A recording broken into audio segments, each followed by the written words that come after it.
Resolved, mental health facilities should be a priority for the state's budget.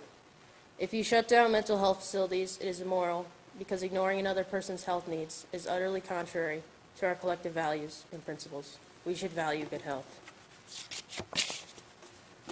What if you broke your arm and there wasn't any place to care for your arm? No x-rays to determine where it was broken. No surgery to reset the bones. No cast to give it protection. No one to provide follow-up care. That is how a person with a mental illness deals with on a daily basis. They have very few options. We need mental health facilities because citizens deserve the right to proper medical attention. Teenagers and adults need mental health facilities, and there isn't enough room in our current mental health facilities today.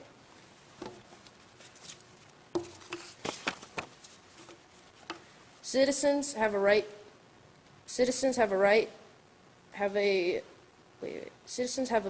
a mental disorder deserve the right to proper medical attention. People think mentally ill people should just get it together and be okay. But in reality, it isn't that easy because 500,000 Americans suffer from serious mental health problems, according to USA Today. If these people don't get medical attention, they will turn to drugs, alcohol, or possibly attempt suicide. Teenagers are most vulnerable to mental health illnesses. If left untreated, these diseases can be deadly to the individual and the community. According to the NCCP, 1 in 5 children ages 13 through 18 have or will have a serious mental illness. That's 20% of teens. If teenagers don't get the medical attention they need, it can be dangerous for them and the people around them. Teenagers will turn to substance abuse, become depressed, or possibly attempt suicide. Since there isn't enough capacity for people with mental health illnesses, we resort to different places to put them, such as hospitals and jails. According to Stanford, 2 million people with mental health illnesses end up in prison. That's 10 times more people behind bars than in psychiatric treatment programs. Using the criminal justice system is expensive in police involvement because judicial expenses and prison management. And it's very expensive for the individuals who have a mental health disorder. Thank you.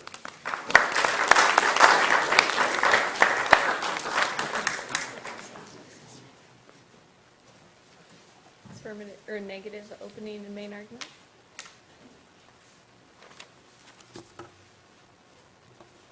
Mental health funding should not be a priority in the state's budget. What we need to do is to educate the teachers and students on these illnesses so they know how to avoid them, see the signs, and how to help someone with mental disorders. We can provide exceptional training to educators to minimize and eliminate the stress that is causing these disorders. If we could just avoid the starting of these mental problems or crush them early, it would reduce the amount of mentally ill patients and therefore the amount of money we need to spend helping them.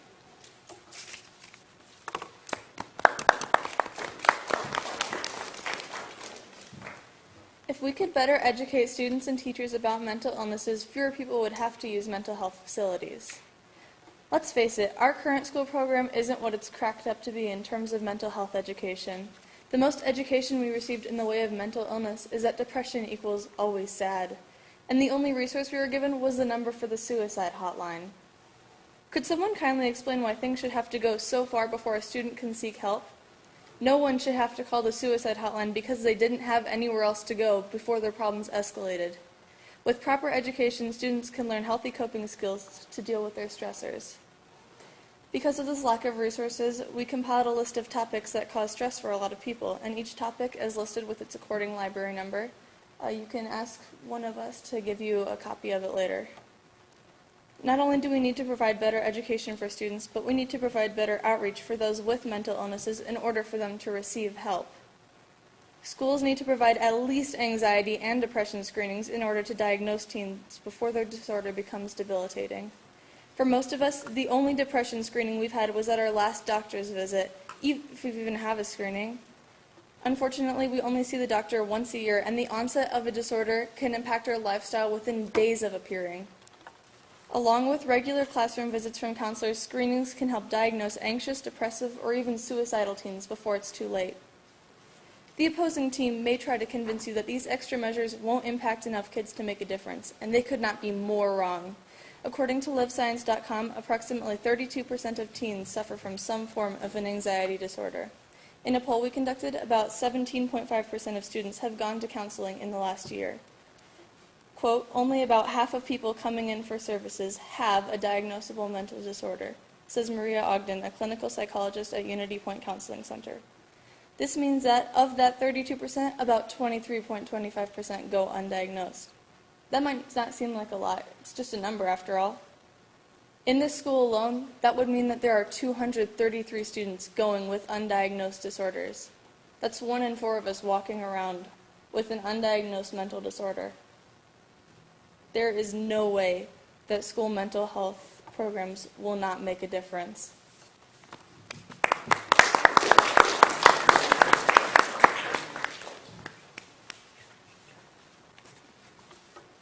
Not only should we better educate people on these mental disorders, but teachers should also make an effort to decrease the amount of stress that they put on students, because it is a proven fact that stress is a cause of mental disorders.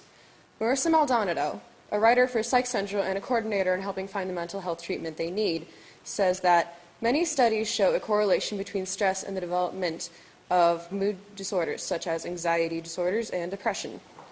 Well, if stress causes mental disorders, shouldn't we be doing everything in our power to prevent it? We've taken a poll from all 3 of Mrs. Ladkey's classes and asked what students' main causes of stress were. Their options were sports, future, peers, home life, self-doubt, society's pressures, or school. School won its place as a top stressor in each individual poll. Why is this? Good question. Ask adults, says Hannah Schaefer, a junior currently enrolled at Waukee High School. She also states that people think teens are, quote, being lazy and they're not doing their homework, when in reality they go to school for 5 hours a day, they come home, they have an extra job, and then they have homework to stay up at night with, sometimes 4+ hours of homework. There's simply not enough hours in the day for teens to get done what their teachers, their parents, their managers at work, or whoever else expects them to do. We've all had those 2 weeks where we've barely had any homework, and the next we're bombarded with 2 projects, 3 tests, and several other homework assignments. We all get stressed out of our minds when this happens, but what if we could stop this from happening? If we can get teachers to collaborate and space out assignments, we can majorly decrease the stress levels in several students, and we can prevent the use of facilities. We can also decrease the demand for these facilities by increasing the use of our counselors. Adding classes or open times to give people the help that they need before it reaches the point of having to go to a mental hospital can really help. Seeing counselors can be more effective and less expensive. 75 out of 81 kids in this school have not consulted a counselor in the past year. That is a scary statistic, and yet we wonder why these facilities are in such high demand.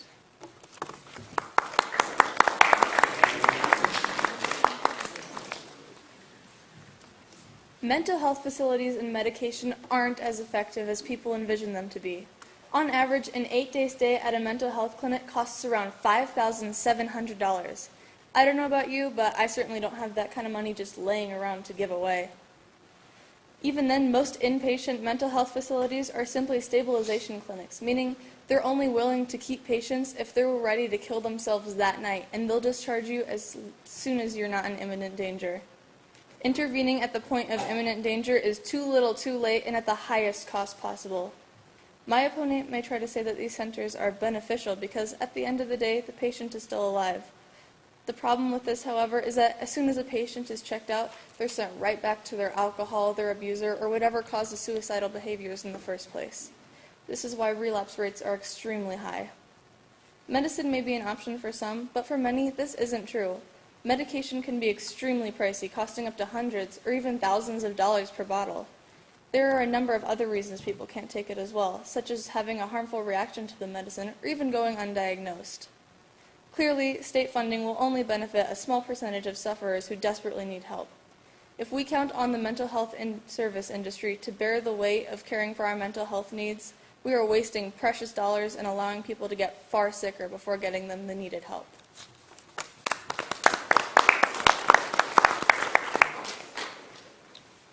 Rebuttal, Clifton. Yep. Okay, you have time to prepare your rebuttals.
I thought that was good.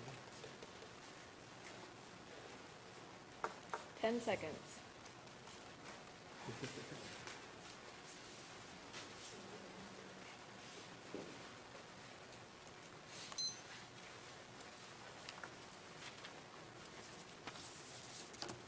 My opponent may say that it's human moral to let people actually go to mental facilities and have them get help.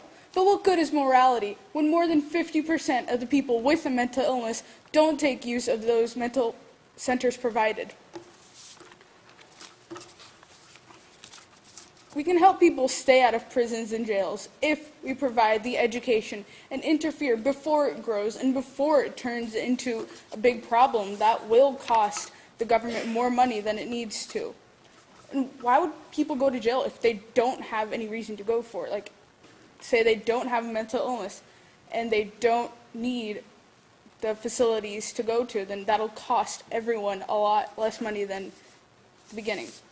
If we use the counselors, we can prevent the use of the mental facilities in the beginning.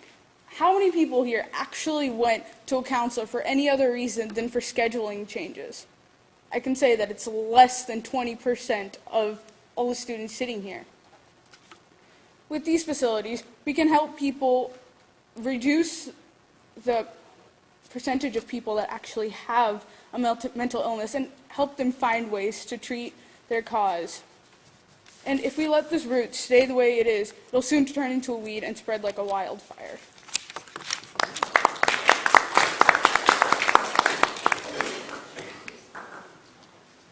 Affirmative rebuttal.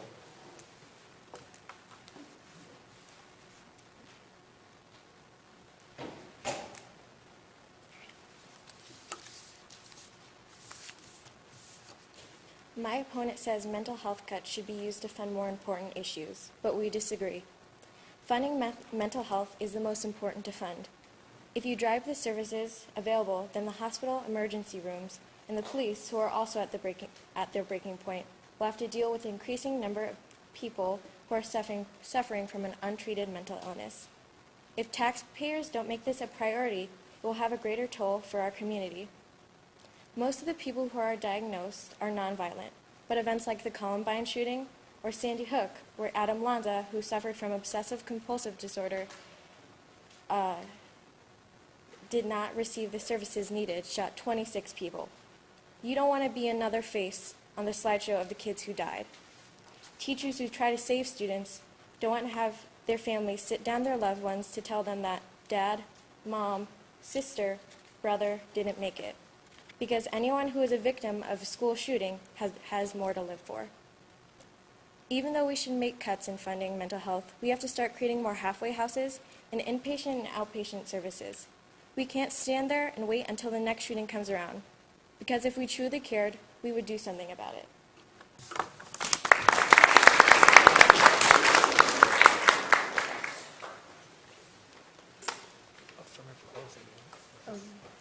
Affirmative closing.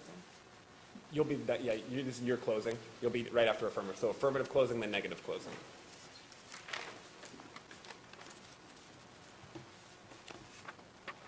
Mental illness is nothing to be ashamed of, but stigma and bias shame us all. Mental health facility funding should be a priority for the state's budget. Citizens who live with a mental health disorder need proper medical attention and quickly. Teenagers are most vulnerable to the mental illnesses, but if unnoticed, these diseases are deadly to the individuals in the population. There is no capacity for people with mental health illnesses, so we resort to different places to put them in hospitals and jails. We would also like to point out that the United States has the money to fund for mental health facilities, as stated by Stanford University.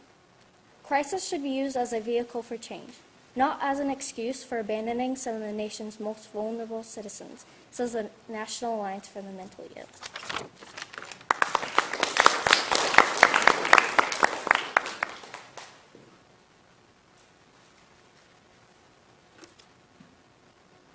Mental health funding shouldn't be a priority in the state's budget. Mental health facilities aren't used properly. Most patients don't want to be there because of negative connotations, and they're being forced to go. Sai Mukherjee has said that most of the mental health budget is put towards medication, where over half of those with any mental illness can't afford the cost. Instead, we should be putting a stop to mental illnesses at their beginning, during puberty. We believe that teachers should help decrease the stress of students, stress that could lead to a mental illness. Students need to be educated during this vulnerable time. Schools should be put in charge of educating students more on mental illness. Those with mental illnesses should not have to wait until it has gone too far to get help. Give them a minute for the last rebuttal. You have a minute to prepare a final rebuttal. You'll be first, then affirmative. Your choice if you want to go up, though. We won't force you to go up.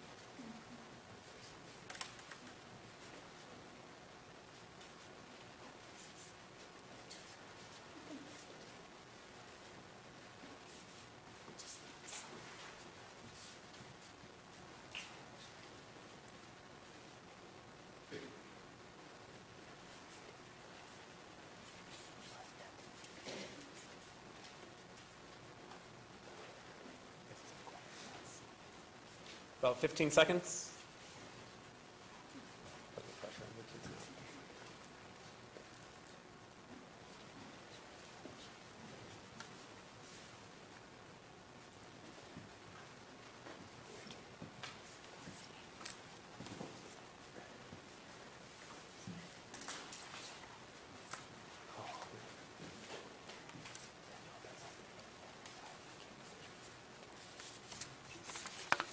State funding for mental health facilities only provides a short-term solution to a long-term problem.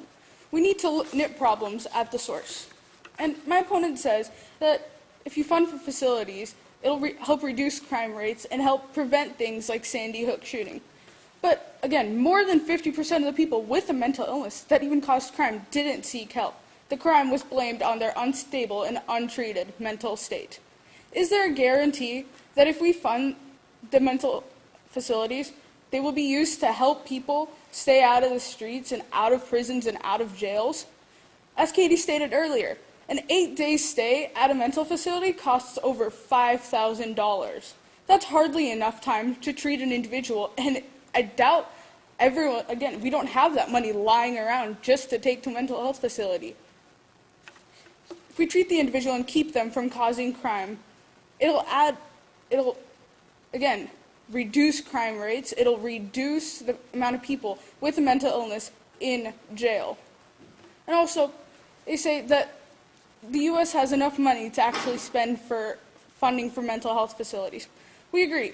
But health funding in Iowa is already much better compared to other states. If we keep health funding as it is, it would be better. But adding more to the already higher budget isn't the best, especially when most of it is going to drugs and medication. The matter isn't about how much money we have, but how wisely and effectively it's used.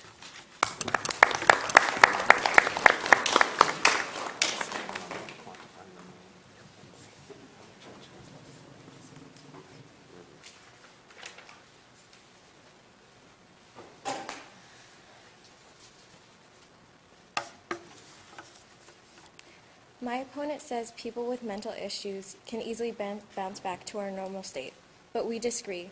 Not everyone can get back into the groove of things. When I was 8, I watched one of my family members try to kill themselves. I was living in apprehension because I didn't want to say the wrong thing that would trigger another episode. When you are a kid, you want to be worry-free, and you don't have to feel like the loved one can't take care of themselves. Luckily, he got the help he needed because he had access to services for the mentally ill. People who are suffering from severe mental illness can't go see a therapist a couple of times and be done.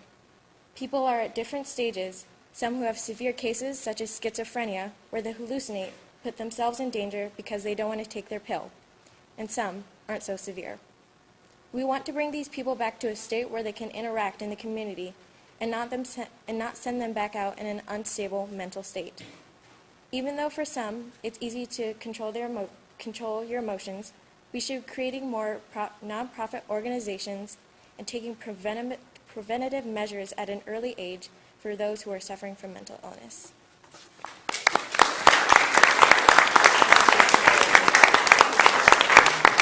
Claps for both these groups. They did a very good